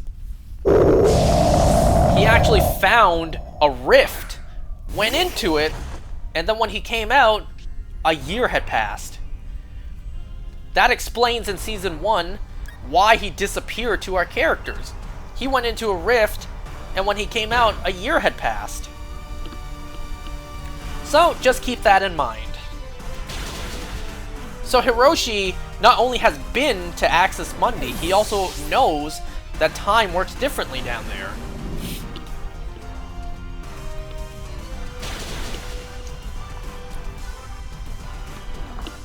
Okay, so one last thing. One last thing I discovered, which, damn, it's like, I really wish I knew this, or at least I really wish I remembered this when I started watching the show. So, John Goodman, the guy who played old Bill Randa, he was actually in Kong Skull Island. Forgive me for completely forgetting about him in the film, because he was more of a secondary character. You know, he wasn't Sam L. Jackson, he wasn't Tom Hiddleston, he wasn't Brie Larson, he wasn't one of the main characters. He was a secondary character. So he was actually in Kong Skull Island. And that explains why, at the beginning of the very first episode of Monarch, we actually see Bill Randa running from Mother Longlegs, recording a video for Hiroshi, throwing it in the ocean to where it remained floating for like 40 years. There's our movie crossover character, Bill Randa, or at least older Bill Randa, from Kong Skull Island. Damn, I wish I remembered that. In my defense, it's been quite a while since I saw Kong Skull Island. But you know what this unfortunately means? It unfortunately means that, yes, Bill Randa is dead in present day. We saw his fate in Kong Skull Island. He was eaten by a skull crawler. So he is 100% dead. So anyone who watches the show who has any hope like maybe he's alive out there somewhere, no, he's dead. He is very dead. And it's kind of sad to think, like, you know, this lovable character we know from the show, we know his unfortunate fate. He will absolutely be eaten alive on Skull Island, leaving behind his son, and unknown to him, his wife as well. Damn. Damn, now I'm sad. I'm sad because I was reminded of Bill Randa's 100% fate. That he will absolutely die in a very gruesome way on Skull Island, being eaten by a skull crawler. So, like, damn, I really wish I remembered that from the movies. Anyways, so let's get into talking about this episode. This episode is a big mind fuck. So let's see, we begin this episode. This episode opens up going back to 1962, and we see the aftermath of Project Hourglass. So we see Lee stuck in Axis Mundi. We see day 6 of him stuck there. And then we see day 15 of him stuck in Axis Mundi, where he actually starts hallucinating, seeing himself lying dead on the ground. So Lee, he actually gets woken up by a radio signal, and it's his older self in present day. Remember, the end of the last episode, present-day old Lee Shaw began communicating to his younger self in 1962. How is this possible? Well, you got to keep in mind, Axis Mundi, time works differently, signals work differently. So the fact that he's able to communicate with himself from the past, yeah, I guess that is kind of possible somehow. So he actually is talking to his past self.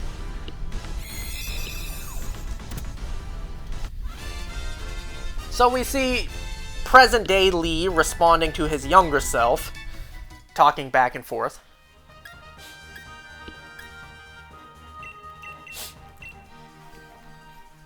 We briefly see Keiko and Kate discussing maybe they could use the vibration that Kate senses to find Titan X. Keiko does mention that Billy did find a site in Japan, where at the site, local women says they were possessed by a yokai, hearing vibrations too.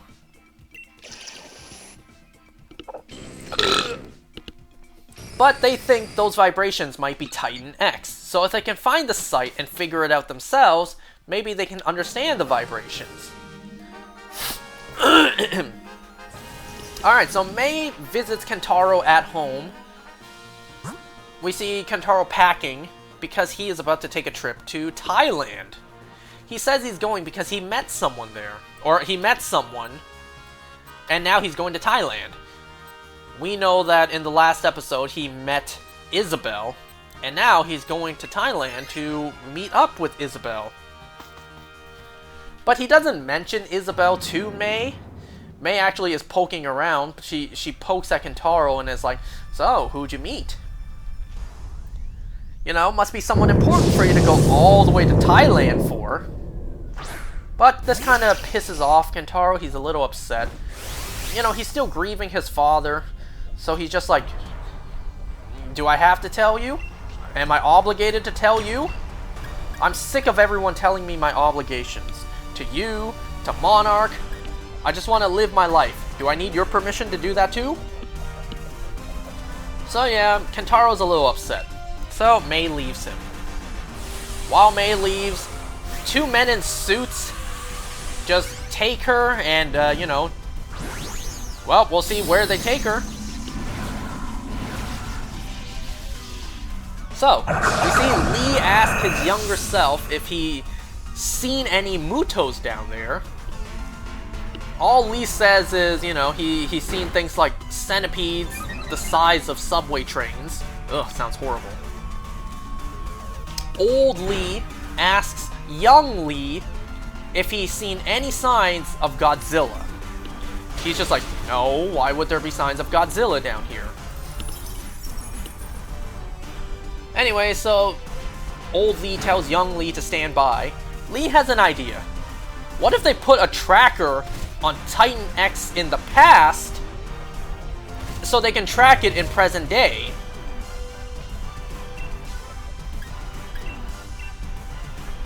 So, Lee tells his younger self to go back to the entry vehicle because their plan is to repurpose a tracker device there.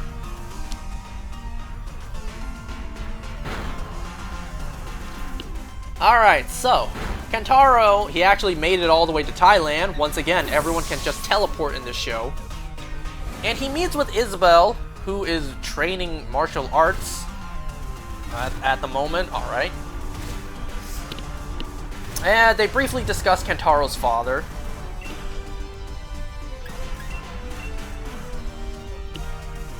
So, we see young Lee back inside of his entry vehicle, where Dr. Suzuki is actually guiding Lee on how to repurpose the tracker device.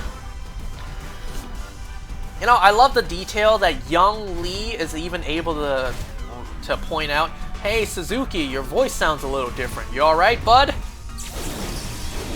Obviously, we know that Suzuki is a very old senior citizen now in present day. So Suzuki is just like, oh, the signals, you know, I must sound different to you because of the signals. it takes to transmit communication between the surface and where you are. Yeah, that's a pretty good excuse. But Lee does also question, you know? What does putting a tracker on a Titan... Wait, why put a tracker on a Titan if they need one to get him home? Not the signals. Yeah, so... He questions, how exactly is this going to get me home? You know? Why do I need to put a tracker on a Titan? So old Lee tells young Lee, look, you need a Titan to get back home, yes? And then, in terms of the tracking part, he's just like, we're giving you this mission. Follow the orders. Yes, sir. Alright, so May actually gets brought back to Monarch, where Tim was actually the one who ordered May to be brought in. You know, May is upset like, really, man? You're now sending goons to come and kidnap me? I thought we were friends. Didn't we eat noodles together? But Tim's pretty upset. He's pretty upset at the fact that, well, we don't know where Titan X is. Titan X is still on the loose, could kill who knows how many people. Titan X did kill Hiroshi. You know, he was friends with Hiroshi.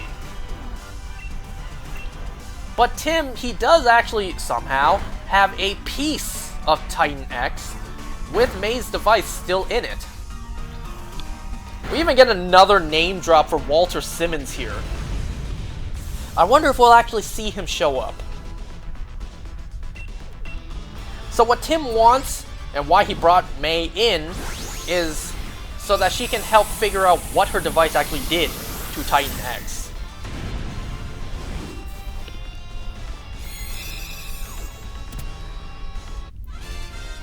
Well, more small talk between Isabel and Kentaro. She reveals that she's adopted. I guess that makes sense. She doesn't look anything like Walter Simmons. At the start, she's not white.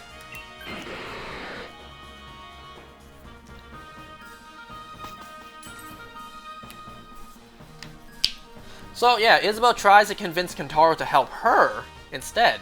Help her separate from Monarch and Apex.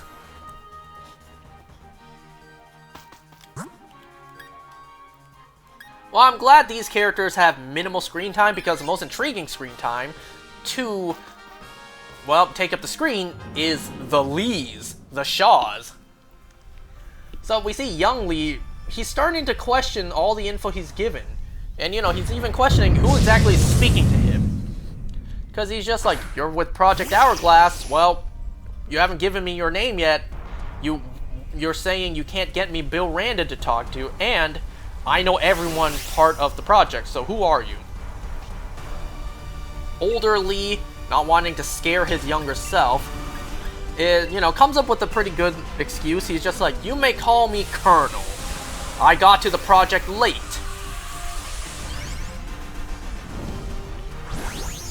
So, while Lee moves, young Lee is on the move. They just make small talk with each other, getting to know each other.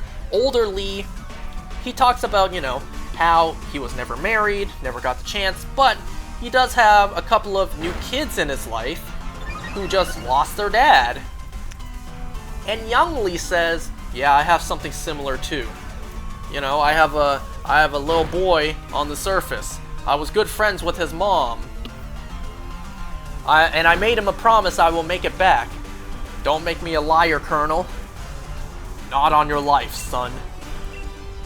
Anyway, so this is interesting. Lee finds the, you know, the electric discharge storm in the forest of trees. And he gets thrown. He actually gets a warning from his older self. Run. Run for dear life, now. So the electric discharge stuff happens. Young Lee gets thrown. He actually gets hurt on his face, and it's the same scar we see on old Lee's face. Young Lee has a cut on his face now, And it's the exact same scar we see on old Lee in present day. So young Lee, while walking around, he actually sees a camp. He sees a camp signaling someone was here. And he realizes Keiko is alive. Keiko's down here somewhere. Old Lee realizes, oh shit. No. Soldier, stay on mission. Do not engage. Yeah, that's not good. Speaking of Keiko, so Keiko and Kate did find the abandoned site, and they break into it with ease. They just kick down the boards and just let themselves in. Well, I guess it's good this place is abandoned. Anyways, more on them later, because nobody really cares. So old Lee trying to, you know, tell his younger self, trying to warn his younger self. Because young Lee is just like, she's down here, she's alive. Old Lee accidentally lets slip, yes, I know she's alive, but you have to stay on mission. Wait a second, what do you mean you know she's alive? Wait, who are you?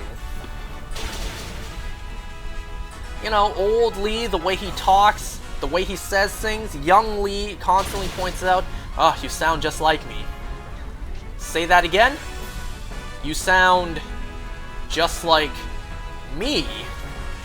The genie's out of the bottle. Old Lee finally reveals, I am your older self.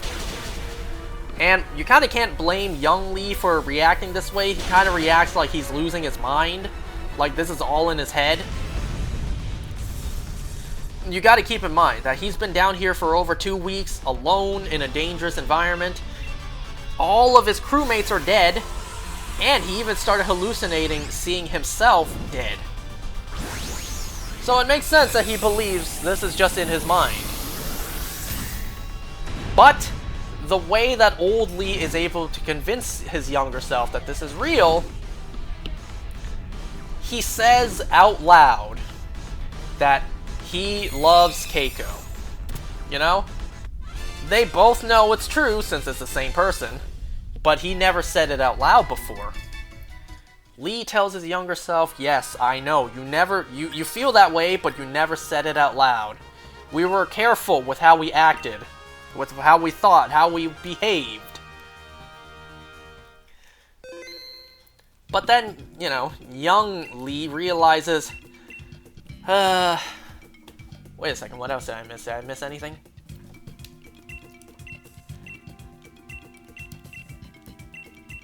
Yeah, so young Lee realizes, Keiko told me, in a different life, in a different world, we could be together. We could have been together. I'm gonna make sure that happens now. It's like, oh shit, that's not good. Young Lee is potentially about to change the future by intervening, finding Keiko, and changing events. That's very not good. But old Lee, he even actually debates, he even considers, what if I just let him do it? You know? This could change everything, this could fix everything, I could be with Keiko. But obviously, older Lee knows better. And even Suzuki tells older Lee, you don't know what that could change. What about Hiroshi's kids? This could change everything. I gotta tell you, I've never seen a case of time travel like this. So I actually have no idea what time travel like this could actually do. You know, it's not like you actually time travel to the past, do things differently, and then the present or the future changes. No. In this case, you are actually communicating with your younger self, setting your younger self on a different course. How would that actually change the future? Because, you know, you're not returning to a future that's different. Your present would change and you would have no idea. So I don't know how that would have worked. And also, you know, just think about it this way. The idea that time works differently in Axis Mundi, say old Lee went down there again, imagine if he actually ran into his younger self. Like, is that possible? I guess it might be. So yeah, young Lee is about to change everything. So young Lee actually does see Keiko from afar. She's catching a fish that kind of has like a glowing spot on its head. So young Lee actually sees Keiko from afar. He actually sees her in person. And he's just like, I could go up to her. I could find her. I can help her right now. Give me a good reason not to. Old Lee just says, I can give you 3. 1, she does not need to be saved right now. She's strong, she's capable, and she will be fine. In the near future, you will get the chance to save her. Bullshit. But still, she will be fine in the future, so you don't need to save her now.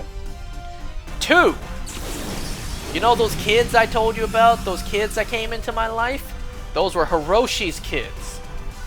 And who knows what could be different from them if Keiko gets pulled out now. Who knows what could be different now? I mean, think about it.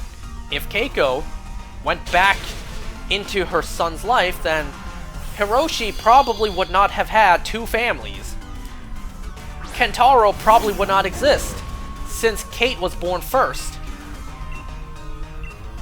And 3, the hardest one of all, this is the moment we let her go, to save her.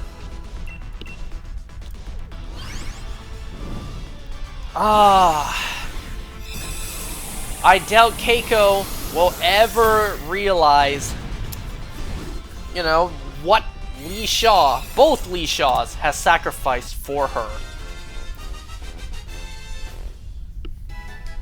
So, Lee decides not to go to Keiko. Speaking of Keiko, so Keiko and Kate, in the abandoned site, they find a well, and Kate wants to go down the well, because Titan X communicates with water, and hey, there should be water down the well, so... And also, how convenient, there's a rope hanging right above us. So, Grandma Keiko, lower me down into the well. But Keiko's very much against this. It kind of makes sense. The last time she was presented with falling down into a deep pit, she kind of lost everything. And she doesn't want the same thing to happen with her granddaughter. Assuming if she falls... Wow, what a voice crack. Assuming if she falls, you know, she doesn't die. But, after some very easy convincing, yeah, Keiko agrees to lower Kate down into the well.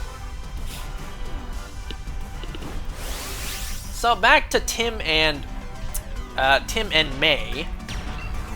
Tim actually mentions that in Brenda's debriefing, she actually put in a great effort not to mention May's name in the project. She put in a great effort to exclude May's name from everything. Wonder why she did that. Guess we'll have to wait and see. So Isabelle and Kentaro, they're in a car on their way to the airport. It's a 2-hour ride to the airport. And in that time, Isabelle tries to convince Kentaro not to leave. Because by the sounds of it, Kentaro was only planning to go there for 1 day and then fly back to Japan. But Isabelle is trying to convince him not to go so that he can be a part of her plan the next day. That scheduling sounds pretty piss poor, but okay. So Isabelle wants to save the world in her own way, outside of Monarch, outside of Apex, and outside of her father. What's funny is, Isabelle mentions that G-Day was 4 years ago. 4 years have passed since the events of the first Godzilla movie. And you know what? I think that makes sense. Earlier in earlier in the season, we know that 2 years has passed since 2015, so this is now 2017. But wait, 2017 isn't 4 years since 2014, so right now it should be 2018. So where did the time go? I did mention that for Hiroshi's funeral, a lot of time should have passed. They would have had to cremate the body, prepare the funeral. You know, that takes a lot of time. So, I am assuming the time jump happened preparing for Hiroshi's funeral. So yes, it is now 2018, not 2019, which means the events of Godzilla King of the Monsters is 1 year away. In 2019, Godzilla fights King Ghidorah. And what's also interesting to think about is the fact that Isabelle wants a world without... wants a world without future G-Days. Without the potential G-Days in the future, which we know there are several. But Isabelle, she's hoping for a future without G-Days. And I don't know about you, I was getting vibes like, is she maybe referring to the development of Mechagodzilla? Because we do know her father developed Mechagodzilla. Could Isabelle be alluding to the development of Mechagodzilla? She also mentions, why did Hiroshi... or she brings up, why did Hiroshi mention Access Mundi to Kentaro? Not Kate or anyone else, only Kentaro. And this is when we go back to the moment where Hiroshi told Kentaro that he went into a rift, and when he came out, a year had passed. Why did Hiroshi only tell Kentaro and no one else, not even Kate? Well, Isabelle theorizes that maybe it's because he wanted Kentaro to make his own decisions. You know, knowing everything that he needs to know. So anyway, young Lee does end up finding Titan X's nest or cocoon. But then the Ion Dragon attacks. So Lee runs away, and he also encounters, hey, that Subway-sized centipede. Thankfully, though, both of them take care of each other, because the dragon just spits a bunch of web and takes away the giant centipede. So Lee finds Titan X and he chips a hole into the shell to plant the tracker directly onto Titan X's flesh. And I wonder, where'd you get the pickaxe from? You were using a pickaxe to chip into Titan X's cocoon. Where'd you get the pickaxe from? Oh, whatever.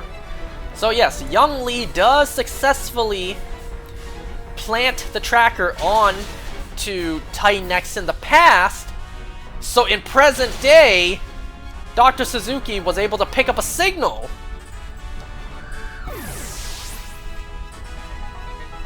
It also seemingly may have also woken up Titan X in the past, but I don't know if there's going to be any repercussions of that.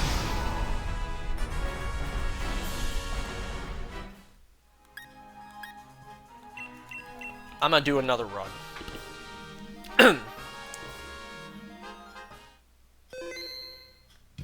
We also do see that while Keiko is lowering Kate into the well, the rope breaks and Kate falls. Ha! I mean, what do you expect? There was a very old-looking rope, just happened to be present there. You really didn't expect it to break.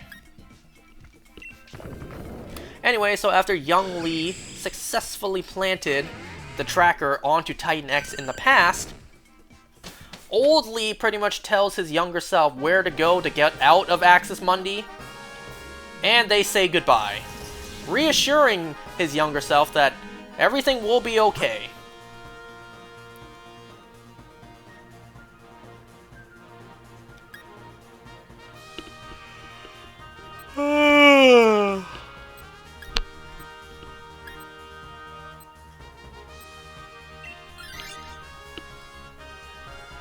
So, Kate, at the bottom of the well, she's fine. She finds a tunnel, a series of tunnels, and she follows it. Yeah, Kate is completely fine. She just pops back out on the surface and tells Keiko, like, hey, what I found down there, somehow. Kate tells Keiko that she doesn't think... She thinks Titan X isn't lost, isn't dangerous. She thinks that Titan X just needs their help. And I've been saying this the whole time. When it comes to Titan X, what's the threat? Anyways, after a successful day, old Lee and Suzuki, they're back at Suzuki's home, where Lee is about to depart for the next part of his mission. Suzuki is getting ready to go with his friend, like, alright, where is destiny taking us next? But Lee tells him, this is where you stay. This is the next part of the mission is gonna be a solo mission. Suzuki's just like, oh, you think this 100-year-old relic won't be able to make it back alive? Oh, you think you won't be coming back? So Lee just says goodbye, one last goodbye to an old friend of his. Lee is departing on his mission where he thinks it's gonna be a suicide mission.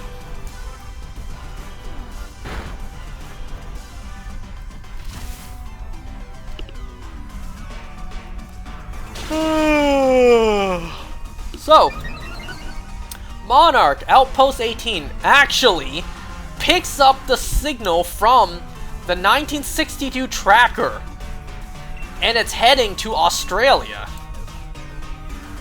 And speaking of which, we actually do see Titan X make landfall onto Australia. And the episode ends. Okay, so this episode is a really big mindfuck in the fact that present-day Lee is able to talk to his younger self in real time. Now, I want to give you my theories about this episode. I don't think it's a time loop. I don't think that originally, when Lee was in Axis Mundi in 1962, I don't think he originally heard his older self on the radio. I don't think this is a time loop. I think it's one of those time travel stories where the events of the past, like the new events, didn't happen until present day. Like, present day had to happen to change the past, to alter events in the past. I don't think this story implies it always happened. It was always a time loop. I think present day Lee somewhat changed the outcomes. And it's all because of the tracker. The tracker that present day Lee guided his younger self to put onto Titan X. And then, the moment Titan X... Wait. Yeah, the moment Titan X had the tracker on it in the past, suddenly present day was able to detect where it's going. I don't think it's a time loop. And also, wow, how convenient that for, what, 50 years? The Scarabs did not chew off the tracker stuck on Titan X, let alone detect it. Because when Apex launched their drone into Titan X's arm, the Scarabs chewed it right off. So, wow, amazingly, the Scarabs never realized, hey, there's this foreign object stuck in you, boss. For 50 years! But then again, for Titan X, it was probably like a day. You know, time works differently. So yeah, I don't think it's a time loop. I think it's kind of like, the only example that comes to mind, Ocarina of Time.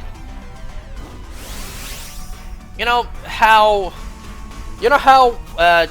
let me think. When you get to the Spirit Temple, you have to go back to being young Link in the past.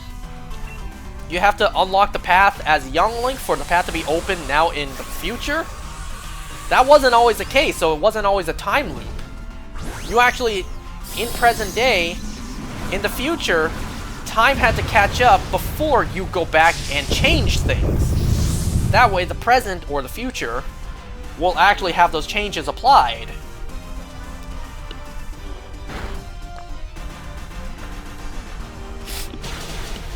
So I don't think it's a time loop.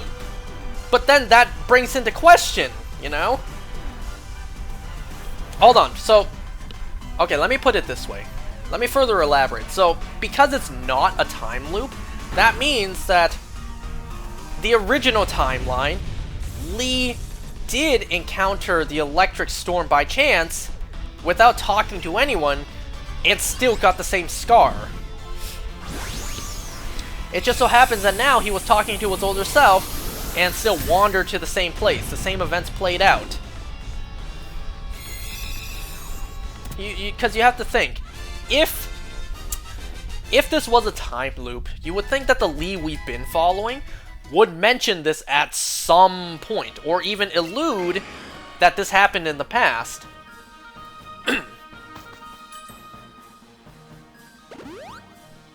Because, think about it this way, if it was a time loop, that would mean in present day, Lee would know that time shenanigans are in play, he would know Keiko is alive down there. Why would he be so surprised after 50 years, or rather 33 years on the surface? When he went back down to Access Monday, he finds Kate alive. Like, he was genuinely shocked that Keiko was alive. I don't think he would have reacted like that if he knew for 33 years she was still alive down there.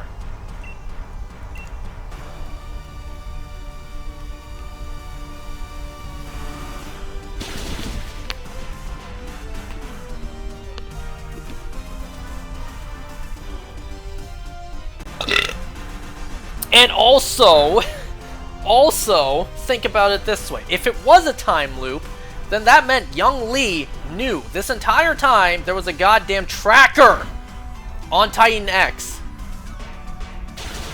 And if he knew that the entire time, well, that just kind of ruins the whole season. Why didn't he just realize there was a tracker? And that's obviously because he didn't know. This Lee's past, this Lee's timeline, that didn't happen.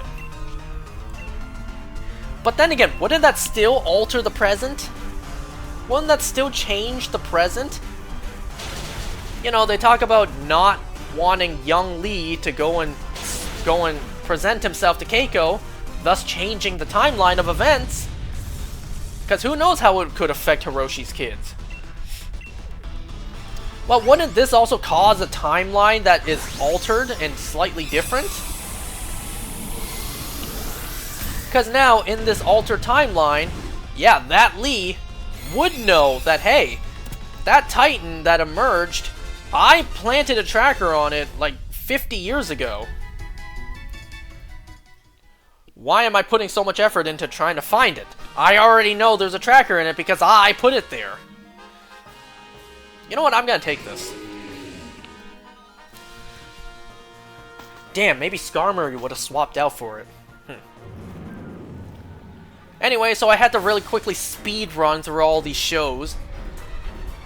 Because next time, I will likely have to speed run through all of these shows again. There are already new episodes out for all of these shows, and from Season 4 has premiered.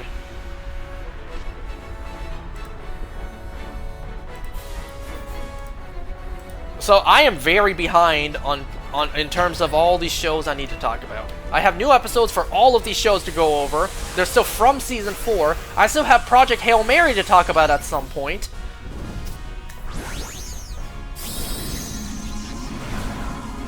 My final exam, and the other thing that happened today really did come out of nowhere at a really bad time.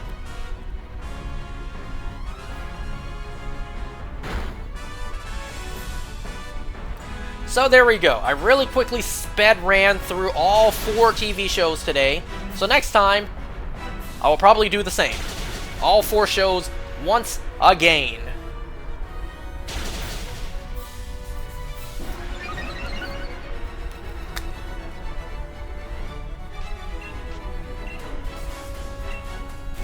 Well, on the bright side, at least some of these shows are almost over. Invincible's almost over, Monarch's almost over.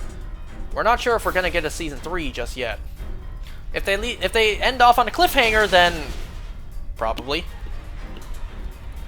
Oh yeah, the fact that this show, Monarch, had a time jump to the year 2018 when it was in 2017. The whole thing about the show taking place only in 10 days, well, that was a fucking lie.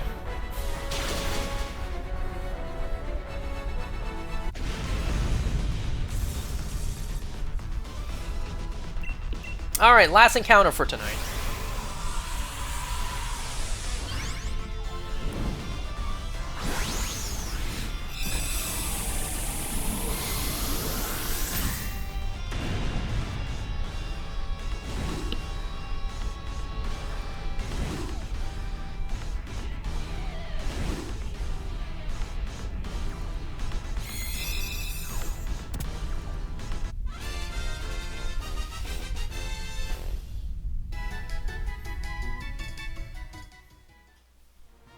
Hyah!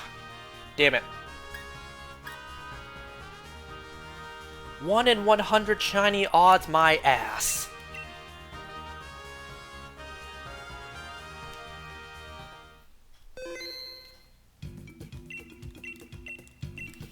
Alright, thanks for watching, guys. I'll see you next time.